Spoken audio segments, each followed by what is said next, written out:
할렐루야. 사랑하는 대강의 가족 여러분, 오늘 하루도 하나님의 말씀과 동행하는 삶이 되길 소망합니다. 오늘 함께 나눌 하나님의 말씀은 로마서 6장 1절에서 4절 말씀입니다. 그런즉 우리가 무슨 말을 하리요? 은혜를 더하게 하려고 죄에 거하겠느냐? 그럴 수 없느니라.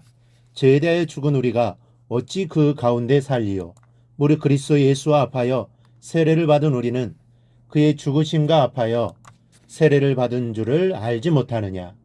그러므로 우리가 그의 죽으심과 합하여 세례를 받음으로 그와 함께 장사되었나니 이는 아버지의 영광으로 말미암아 그리스도를 죽은 자 가운데서 살리심과 같이 우리로 또한 새 생명 가운데서 행하게 하려 함이라.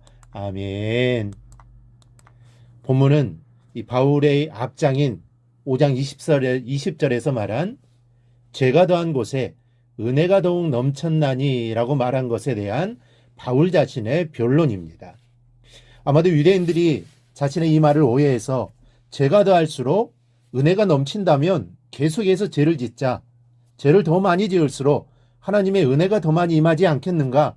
죄를 지을수록 하나님의 은혜가 더 많이 임한다면 죄는 선한 것이 되므로 죄를 지어도 문제될 것이 없다. 이렇게 아마 생각했을 겁니다. 그래서 이렇게 생각한 것을 염려해서 말씀한 것이 아닌가 생각합니다. 그래서 바울은 1절에서 은혜를 더하게 하려고 죄에 거하겠느뇨? 라고 질문하면서 2절에서는 그럴 수 없다라고 단호하게 잘라 말하고 있습니다. 근데 바울은 그럴 수 없다고 하면서 이렇게 말합니다. 죄에 대해 죽은 우리가 어찌 그 가운데 더 살리요? 죽었다고 했습니다. 죄에 대해서 죽었다는 것입니다. 우리는 이 말씀 속에서 그리스도인이 진정한 모습이 어떤 것인지를 다시 한번 생각해 보지 않을 수 없습니다. 그리스도인의 진정한 모습이란 어떤 모습입니까? 먼저는 죄에 대해서 죽은 모습입니다. 바울은 죄에 대해서 죽었다고 했습니다. 그냥 죽은 것이 아니라 죄에 대해서 죽은 것이라는 겁니다. 그러면 죄에 대해서 죽었다는 것이 무엇입니까? 이 죽은 사람은 아무것도 할 수 없듯이 아무 죄도 범할 수 없는 존재가 되었다는 것인데, 이는 죄를 짓지 못한다는 뜻이 아니라 죄를 지어도 그 죄가 여러분을 사망으로 끌고 가지 못한다는 뜻입니다. 바울이 이미 언급했듯이 하나님이 믿음을 보시고 의롭다고 인정하셨습니다. 그래서 이제 천국 백성이 되었습니다. 그리고 우리를 하나님의 사랑으로 끊을 자는 이 세상에 아무도 없습니다. 하나님이 반드시 구원해 주실 것입니다. 그렇다면 이제 모든 것이 다 해결되었으니 성도가 마음 놓고 죄를 지을 수 있습니까? 아닙니다. 내가 죄를 짓는다고 해서 구원이 취소되는 것은 아니지만 구원받았다고 해서 죄를 아무렇게나 짓는 자는 구원받은 성도라고 할 수 없을 겁니다. 이 자녀가 부모님이 용서하시리라는 것을 알고 마음 놓고 죄를 짓는다면 그게 자녀입니까? 제대로 된 자녀라면 부모가 싫어하는 일은 하려고 생각하지도 않습니다. 부모가 싫어하는 일은 자신도 싫어합니다. 부모가 싫어하는 일에 대해 죽은 존재가 바로 제대로 된 자녀라는 말씀입니다. 그런데 우리는 예수와 함께 죄에 대해서 죽은 사람들입니다. 예수와 함께 옛사람이 죽었다는 말씀입니다. 죄를 사랑하고 죄짓기를 즐겨하던 거듭나지 못한 옛날의 속성이 다 죽은 사람들입니다.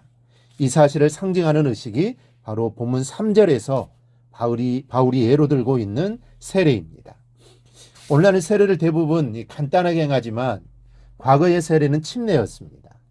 완전히 물속에 푹 잠겼다가 나와야 했는데 이때 물속에 잠기는 것이 바로 예수와 함께 옛사람을 죽인다는 상징인 겁니다. 그래서 바울은 이 사실을 가리켜 3절에서 무릇 그리스도 예수와 합하여 세례를 받는 우리는 그의 죽으심과 합하여 세례를 받은 줄을 알지 못하느냐라고 했고, 4절에서는 그러므로 우리가 그의 죽으심과 합하여 세례를 받음으로 그와 함께 장사되었나니라고 말을 합니다.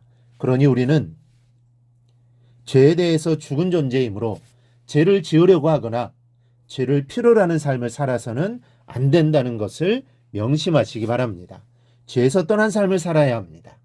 이렇게 살아가기가 쉬운 것은 아니지만 늘 주님께 기도함으로 이러한 삶을 살기 위해 힘써야 합니다. 둘째는 새 생명 가운데서 행하는 모습입니다. 4절에서 바울은 이렇게 말합니다. 우리로 또한 새 생명 가운데서 행하게 하려 함이라. 새 생명 가운데서 행한다는 것은 우리가 죄에 대해서 죽었듯이 하나님께 대해서는 산 자가 된다는 뜻입니다. 그래서 바울은 새 생명 가운데서 행하는 삶은 이렇게 말합니다.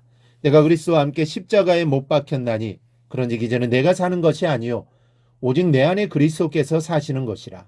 이제 내가 육체 가운데 사는 것은 나를 사랑하사 나를 위하여 자기 자신을 버리신 하나님의 아들을 믿는 믿음 안에서 사는 것이라.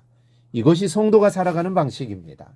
내가 사는 게 아닙니다. 오직 내 안에 그리스도께서 사시는 겁니다. 왜냐하면 그리스도께서 나를 위해 죽으셨다는 것입니다. 그러니 이제 나는 내 것이 아닙니다. 나는 하나님의 것입니다. 그러므로 믿음으로 사는 삶, 믿음 안에서 하나님의 말씀대로 사는 삶이 성도의 새로운 모습이요. 성도에게는 이러한 모습이 반드시 있어야 한다는 것입니다. 여러분, 믿기만 한다고 다 끝나는 것이 아닙니다. 오늘 하나님은 바울을 통해서 예수와 함께 죽고 예수와 함께 믿음으로 사는 모습을 보이라고 촉구하고 계십니다. 이전에 옛사람의 행실을 버린 새 사람으로서의 새로운 면모를 나타내 보이라는 것이죠. 예수 믿는 다음에 여러분의 어떤 행실이 달라졌습니까?